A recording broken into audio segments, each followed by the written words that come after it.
ஓமலூர் அருகே இருசக்கர வாகனத்தின் மீது கார் மோதிய விபத்தில் 4 வயது பெண் குழந்தை பரிதாபமாக உயிரிழந்தது. சேலம் மாவட்டம் ஓமலூர் முதல் திருச்செங்கோடு வரை அமைக்கப்பட்ட சாலையில் ஒரு சில இடங்களில் பணிகள் முடிவுறாமல் உள்ளது. இந்நிலையில் அந்த சாலையில் தருமபுரி மாவட்டம் வைகரநத்தம் பகுதியைச் சேர்ந்த கரிகாலன், அவரது சித்தி பூங்கொடியின் 4 வயது மகள் தனுஷ்மிதா ஆகிய 3 பேரும் இருசக்கர வாகனத்தில் தாரமங்கலம் கோயிலுக்கு சென்றுவிட்டு திரும்பியுள்ளனர். செட்டிப்பட்டி பகுதியில் வந்தபோது பின்னால் வேகமாக வந்த கார் ஒன்று எதிர்பாராத விதமாக இவர்களது இருசக்கர வாகனத்தின் மீது மோதியதில் மூவரும் தூக்கி வீசப்பட்டனர். தொடர்ந்து மூவரும் மருத்துவமனையில் சேர்க்கப்பட்ட நிலையில் பெண் குழந்தை ஏற்கனவே உயிரிழந்து விட்டதாக மருத்துவர்கள் சோதனையில் தெரியவந்தது. மேலும் விபத்தில் படுகாயமடைந்த இருவர் தீவிர சிகிச்சை பெற்று வரும் நிலையில் விபத்து குறித்து தொலசம்பட்டி போலீசார் விசாரணை நடத்தி வருகின்றனர். ஒரு மாதத்திற்குள் எஸ்ஐஆர் பணிகளை முடிக்க வேண்டிய கட்டாயத்தில் செயல்படுத்துவதால் வாக்காளர்கள் பெயர்கள் விடுபட வாய்ப்பு உள்ளதாக எம்பி துரைவைகோ குற்றம் சாட்டியுள்ளார். புதுக்கோட்டை மாவட்டம் கந்தர்வக்கோட்டை அருகே பிசானத்தூரில் தனியார் உயிரி மருத்துவக் கழிவு தொழிற்சாலைக்கு எதிராக போராடி வரும் பொதுமக்களை நேரில் சந்தித்து தனது ஆதரவை தெரிவித்த திருச்சி எம்பி துரைவைகோ பின்னர் செய்தியாளர்களை சந்தித்தார். அப்போது பிசானத்தூரில் தனியார் உயிரி மருத்துவக் கழிவு தொழிற்சாலைக்கு எதிராக போராடும் மக்களுக்கு ஆதரவு தெரிவித்து தமிழக முதலமைச்சர் மற்றும் சுற்றுச்சூழல் துறை அமைச்சரை நேரில் சந்தித்து முறையிட உள்ளதாக கூறினார். தொடர்ந்து பேசிய அவர், ஒரு மாதத்திற்குள் எஸ்ஐஆர் பணிகளை முடிக்க வேண்டிய கட்டாயத்தில் செயல்படுத்துவதால் வாக்காளர்கள் பெயர்கள் விடுபட வாய்ப்புள்ளதாக குற்றம் சாட்டியதோடு பீகாரில் செய்ததை போன்று தமிழகத்தில் செய்ய முடியாது என்று கூறினார். SIR special intensive revision of electoral rolls வாக்காளர் சிறப்பு தீவிர திருத்தங்கிறது பல்வேறு அந்த வாக்காளர்கள் அதாவது வாக்குரிமை வைக்கிற உண்மையான வாக்காளர்கள் இதில் இடம்பெறணும்.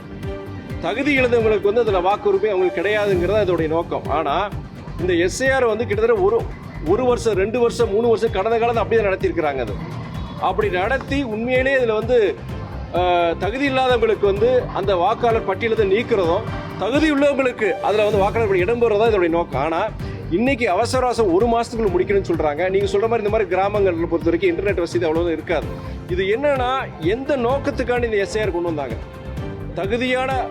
தகுதி இல்லாத வாக்காளர்களை இதை நீக்கிறதும் தகுதியுள்ள வாக்காளர்கள் இதுல அந்த இடம்பெறணும்னு சொல்லிட்டு தான் சொன்னாங்க. ஆனா அந்த நோக்கமே இதுல அடியாயிருது. அதனாலதான் எல்லாம் நீங்க எஸ்ஐஆர் கொண்டு வரது தவறுன்னு சொல்லனாங்க. அதுக்கு உண்டான எப்படி அதை இம்ப்ளிமெண்ட் பண்றீங்க, எப்படி அதை அமல்படுத்துறீங்க நம்ம சொல்றோமோ. இதுக்கு உண்டான கால நேரமும் ரொம்ப குறைவான 1 மாசத்துக்குள்ள பண்ணுறது. அது பண்டிகை காலம் வேற. பண்டிகை காலம் கிறிஸ்மஸ் வரப்போது, நியூ இயர் வரும், பொங்கல் வரப்போது நிறைய பேர் அந்த வெளியூர்களுக்கு சுற்றுப்பயணம் போயிடுவாங்க. அப்போ அந்த வீடுகள் வரும்போது வீடு பூட்டியிருந்தாங்கன்னா அங்கே இருக்கிற வாக்காளருக்கு அவங்களுடைய வாக்காளர் பட்டியலும் அவங்க இடம்பெறாது. பல்வேறு விஷயங்கள் இருக்கு.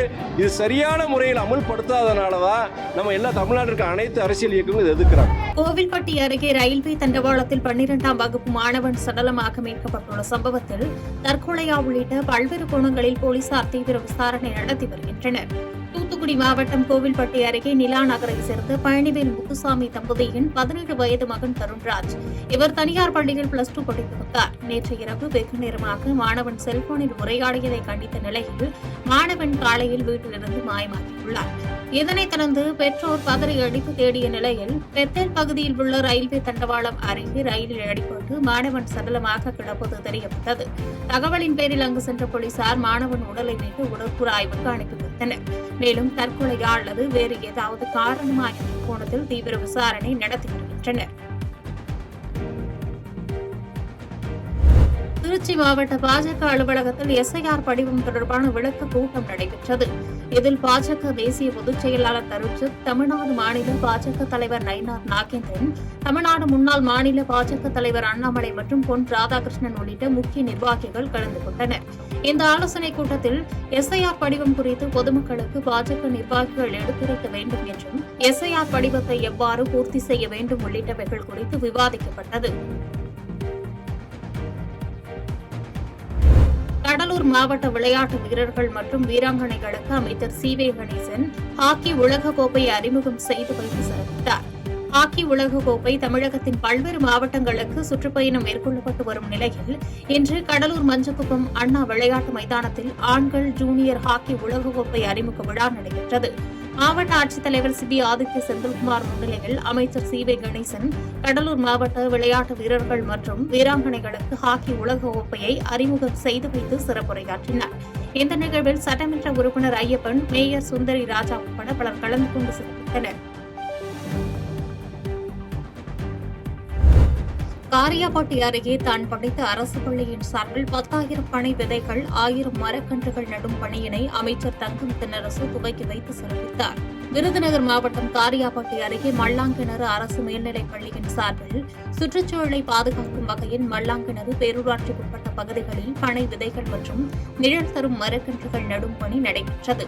பனை மரத்தின் முக்கியத்துவம் குறித்தும் தமிழ்நாட்டின் மரபு மற்றும் பண்பாட்டின் அடையாளத்தை வெளிக்கொண்டு வரும் வகையில் நடைபெற்ற இந்த நிகழ்ச்சியில் மல்லாங்கிணறு அரசு பள்ளியின் முன்னாள் மாணவரும் தமிழ்நாடு நிதி, சுற்றுச்சூழல் மற்றும் காலநிலை மாற்றத்துறை அமைச்சர் தங்கம் தென்னரசு கலந்து கொண்டு சுமார் 10,000 பனை விதைகள் மற்றும் 1000 மரக்கன்றுகளை நடும் பணிகளை தொடங்கி வைத்தார்.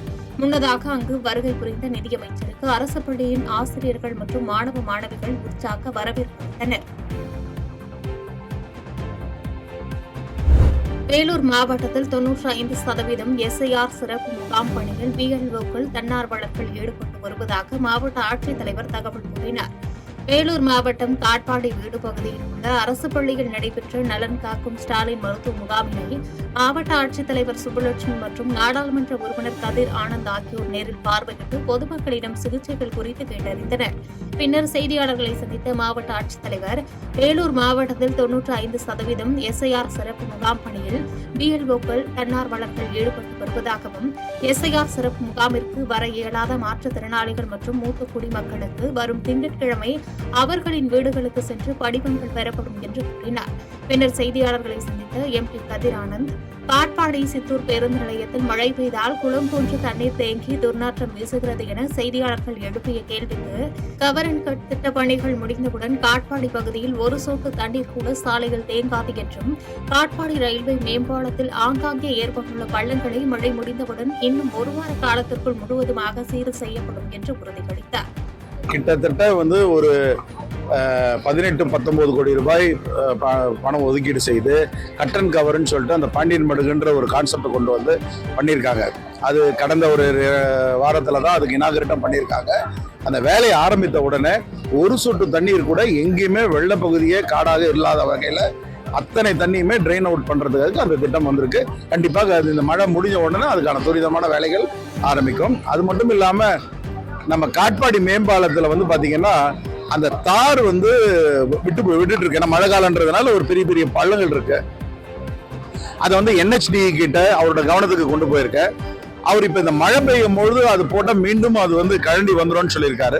ஆகையால இந்த மழை விட்ட உடனே ஒரு 2 நாளில் அந்த மழை விட்ட உடனே கண்டிப்பாக அந்த பேவர் மிஷினை கொண்டு வந்து அந்த ஃபுல்லாக கம்ப்ளீட்டாக போட்டுட்டு டபுள் திக்னஸில் போட்டுட்டாங்கன்னா கண்டிப்பாக அது எந்த பிரச்சனையும் வராது. அதனால தான் அந்த பள்ளத்தில் இறங்கி ஏறும்போது தான் வாகனங்கள் ஊர்ந்து செல்லும் போது பெரிய கியூ ஃபார்ம் ஆகுதுன்றது அங்கே கண்டுபிடிச்சிருக்கோம். கண்டிப்பாக இன்னொரு வாரத்துக்குள்ளேயே அது சரியாயிடும். பாஜகவும் அதிமுகவும் இணைந்து தேர்தலில் தோல்வி அடைவது உறுதி என்று நாடாளுமன்ற உறுப்பினர் மாணிக்கம் தாக்கூர் விமர்சித்தார். மதுரை மாவட்டம் திருமங்கலம் சட்டமன்ற தொகுதிக்குட்பட்ட கிராமங்களான ரெங்கபாளையம், கள்ளுப்பட்டி, வன்னிவேலம்பட்டி ஆகிய கிராமங்களில் சமுதாய வளாகம், நாடக மேடை ஆகியவற்றை திறந்து வைத்த பின்பு செய்தியாளர்களை சந்தித்த நாடாளுமன்ற உறுப்பினர் மாணிக்கம் தாக்கூர் தமிழக மக்களை அச்சுறுத்தும் வகையில் இந்த SIR படிவம் உள்ளது. இதன் மூலம் தமிழ்நாட்டில் பாஜக ஆட்சி அமைக்க முயற்சி நடப்பதாக குற்றம் சாட்டினார். மேலும் இதுபோன்ற செயல்பாடுகளால் வருகின்ற சட்டமன்ற தேர்தலில் பாஜக, அதிமுக தோல்வியடைவது உறுதி என்றார். SIR என்பது ஏழை மக்களுடைய வாக்குகளை எடுப்பதற்காக போடப்படுகின்ற சதித்திட்டம். இந்த சதித்திட்டத்தை பாஜகவினுடைய ஏஜென்ட்டை போல அதிமுகவை சேர்ந்த பழனிசாமி அவர்களுடைய அணி செய்வது என்பது மிகவும் வருத்தத்துக்குரிய விஷயம். நாம் தமிழர் கட்சி ஆட்சிக்கு வந்தால் லஞ்சம் வாங்கும் அதிகாரிகளின் கல்வி தகுதி பறிக்கப்படும் என்று சீமான் தெரிவித்துள்ளார்.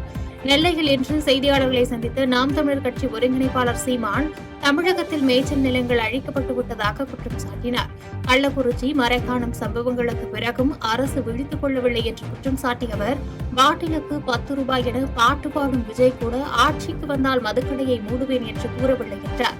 இலவசங்களுக்காக மக்களிடமிருந்தே பணம் எடுத்து மக்களுக்கே கொடுப்பது அனைத்து விலை உயர்வுகளுக்கும் காரணம் என விமர்சித்த சீமான், பெண்களுக்கு இலவச பயணம் கொடுக்க ஆண்களிடமிருந்து கட்டணத்தை உயர்த்தி வசூலிப்பதாக குற்றம் சாட்டினார். மேலும் திமுக, அதிமுக கொள்கையில் எந்த வித்தியாசமும் இல்லை, ஆட்சியை மாற்ற வேண்டாம், ஆட்சி முறையே மாற்ற வேண்டும் என்று தெரிவித்த சீமான், நாம் தமிழர் கட்சி ஆட்சிக்கு வந்தால் லஞ்சம் வாங்கும் அதிகாரிகளின் கல்வி தகுதி பறிக்கப்படும் என்றும் மக்களின் பிரச்சினைகள் கேட்கப்படாது, தீர்க்கப்படும் என்றார்.